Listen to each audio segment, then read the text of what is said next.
Leadership is not something you can learn. Listen to me, young man. Listen to me carefully. Leadership is not something you can learn.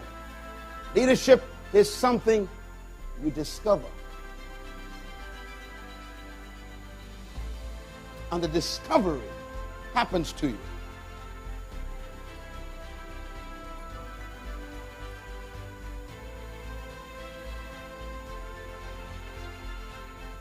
Your life is what you think it should be. You are exactly what you thought. You become exactly what you thought.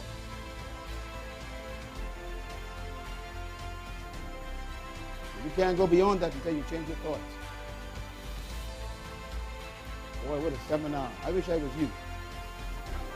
I wish I had a teacher like me when I was you.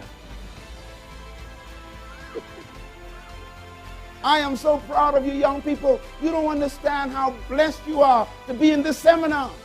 Because these old folks just getting this.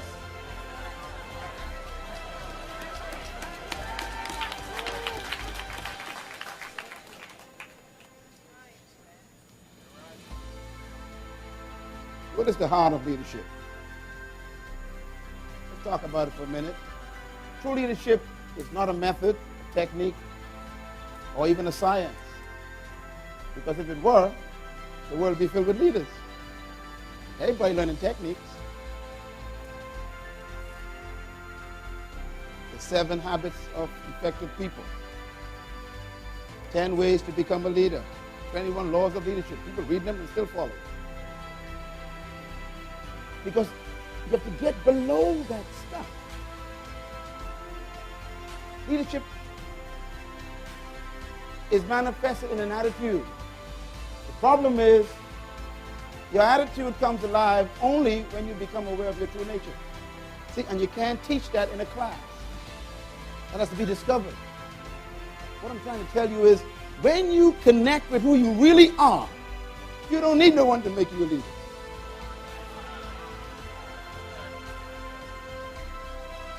You automatically manifest.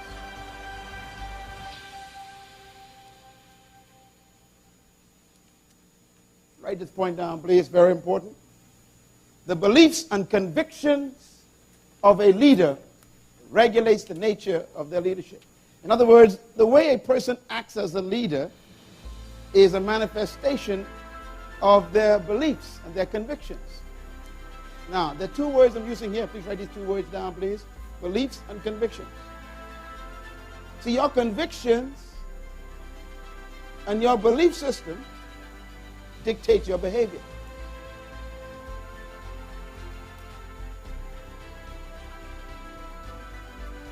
Let me say a word about oppression. Because 90% of you in this room are oppressed. You don't believe that? I know you don't believe it, but I know it. Now, oppression is very subtle. But let me give you the power of oppressors. The power of oppressors is the maintenance of ignorance. Let me say it just one more time. The power of the oppressor is the maintenance of ignorance. As long as they can keep you ignorant, they control you. So they literally tell you what to believe. And you become convicted about what they told you. And so you begin to believe it yourself.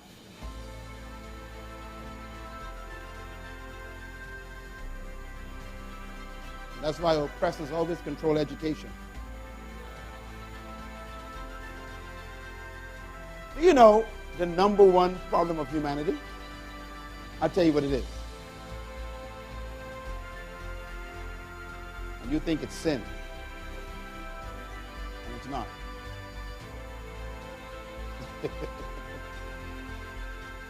You can always tell what's wrong with a patient by what the doctor prescribes.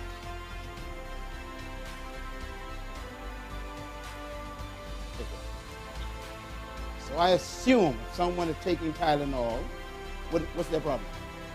There it is. See, you figured it all by yourself. You're so smart. If someone is taking insulin, what's their problem?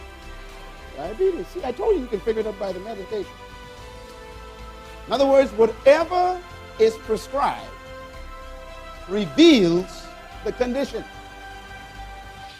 When God looked at planet Earth and he assessed the disease of humanity, he didn't send power. He sent word. Oh, you'll get it after I'm gone.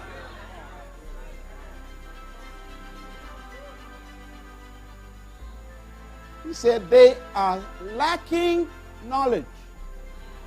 So I'm going to send them the word.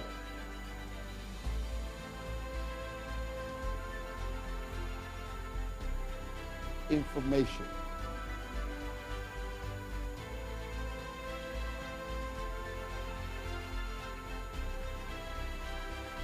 Talk about the spirit of leadership a little bit. Numbers chapter 14, verse 24. By the way, this particular verse is very important to read the whole chapter, please. So go home, that's your homework for the night. Read Numbers chapter 14, the whole chapter. I'm going to read just one verse from it, but this is the story, the real story about Moses giving instructions to 12 people. He called them all together. He said, look, God has already given us the land over there. I want you to go in that land. Tell me what's there, because we're going to take that land. It's already ours. It belongs to us. We go there, we just kind of review and survey the situation. Let us know what's there, and then come back and tell us. That's all he wanted. And so the 12 men went. They call them spies. And they were spying out the land. They went to check things out. They all went to the same place. Everybody's the same place. Say it loud. They went to the same place. They saw the same thing. They saw the same people. They saw the same villages. They saw the same thing.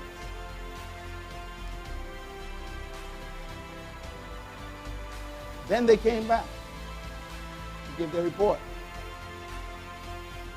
10 of them gave their report first. They talked about how big the people were. One of them said that they were giants. Another one of them said this: we were as grasshoppers in their eyes. Now, I don't understand that statement. That makes no sense to me. How could I tell you how you see me? Oh, you all don't understand how a negative attitude could mess your life. They concluded how you saw them. Some of you laughing, you suffer from the same thing. You walk around trying to live according to the way you think people see you.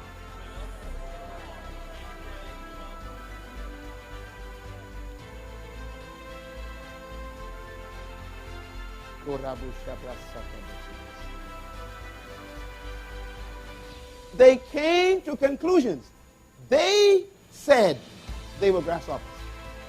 They called themselves. But the giants didn't say they were grasshoppers. They said. It's amazing what you call yourself. That's why you don't develop into greatness. Let me give you a little hint. This is very important. Very, very, very important. Listen to me. This is important. I want to stand here to say this. Young people, listen to me. The old folks ain't understand this. Listen. Jesus was a unique attitude man. They called him names. They called him a bastard. That means born out of wedlock, illegitimate child. They called Jesus that. They called him Beelzebub. That means he is the devil himself, possessed. They call him Mary's child. They call him the carpenter's son.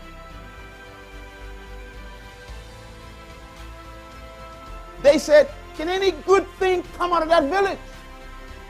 I mean, they laid into him. You are not unique. Watch this. This is important, please. Jesus never repeated anything they said about it.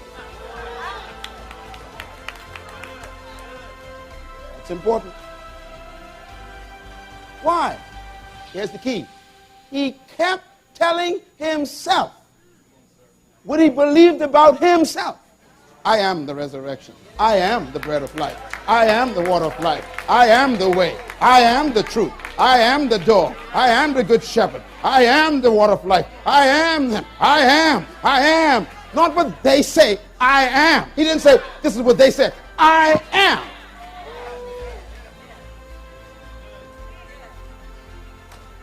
Your problem is you keep repeating what they said you are. You know, my mom always said I was not good in maths. You know, my father said I was slow. I'm the slow one in the family.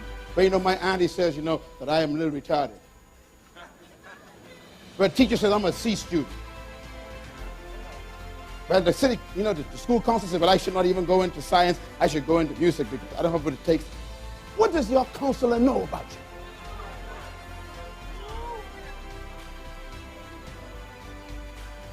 Don't follow your counselor. Follow your passion.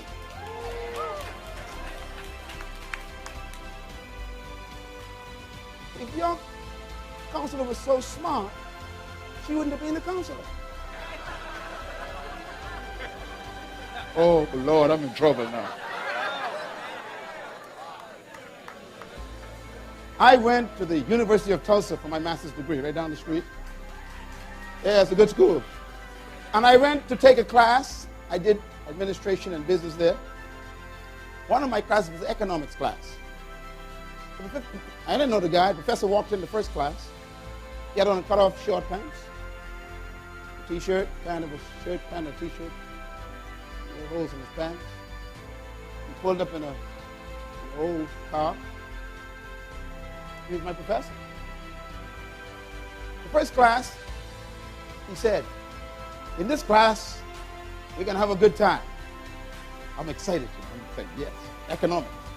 He said, I'm going to teach you how to become a millionaire. I dropped the class.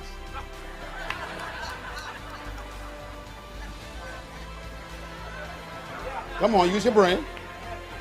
This guy driving a Volkswagen, wearing short pants, cut off and hole in it. He's going to teach me how to be a millionaire. Something wrong with this picture.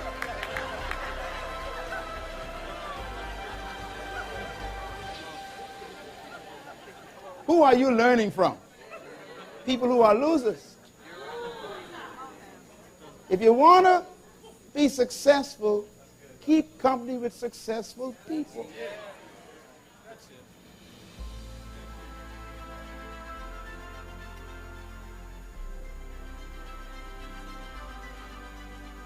And so they said, we are grasshoppers, and they are giants, and we are insects in their eyes, and we cannot take the land, and the villages are big and the people are large.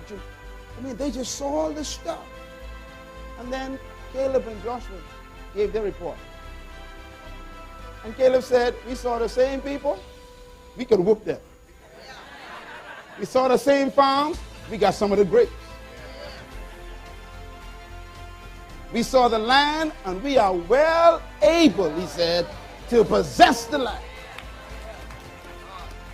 And Caleb says, and when we get it, I want the mountain top.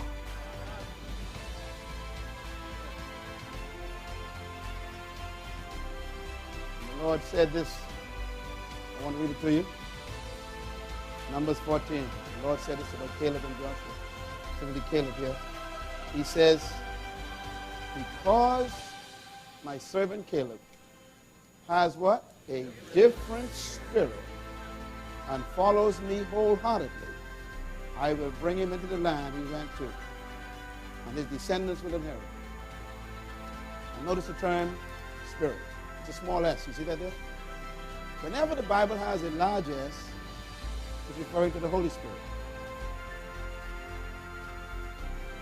Here, God uses the small s. When you take this back to the Hebrew language, it's the same word we translate as attitude. Now, this is an important statement. God says the only thing that separated Caleb from these other 10 fools was not education.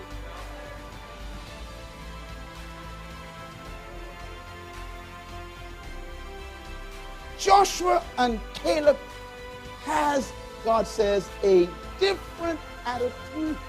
See, leaders, they think differently. That's why David, listen to me, young people, David was a teenager. And when David saw Goliath, his brothers were right there. 11 brothers. Trained soldiers. That's why you shouldn't even trust people who are professionals. I'm talking to myself now. I thought, because you ain't hearing me, I'm talking to myself. Don't even believe experts. I hate the word expert. Don't trust an expert, because they'll intimidate you to stay mediocre.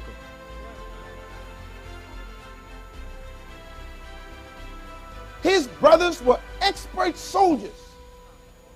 They got the training in the boot camp. They're the ones with all the badges and all the regalia. They're the ones that got all the stuff. Stand up for me a minute, stand up for me. See, turn around, turn around. See, they got everything on.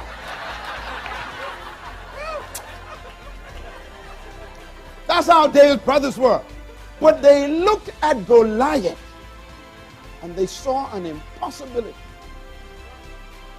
All David had on was some blue jeans and a white t-shirt and slippers.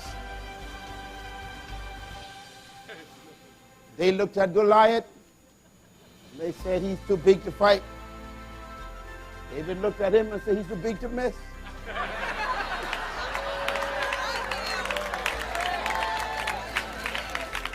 Everybody say attitude. Attitude.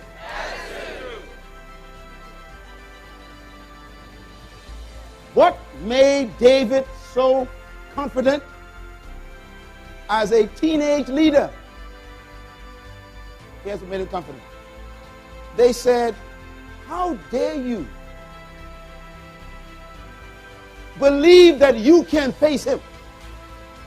You have no training, you have no armor, you have no expertise, you have no PhD in killing people. Oh, I'm talking some sense here now. See, everybody say attitude. And David had a serious attitude. Completely different. Now watch this. David said, here is where my attitude comes from.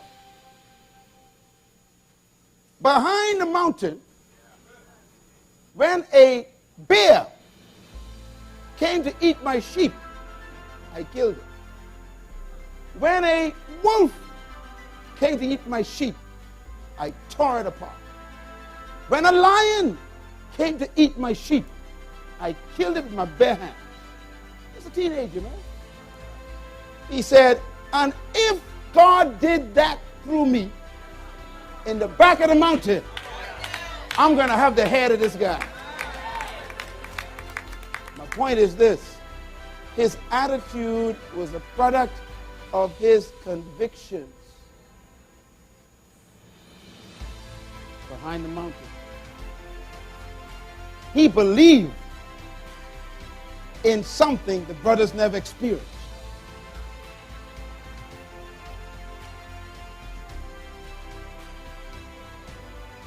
Oh, hallelujah. Has a different spirit. God says the only difference between Caleb and these 10 guys is attitude. I told you that leadership is just a matter of distinction of attitude. But the attitude comes from a belief.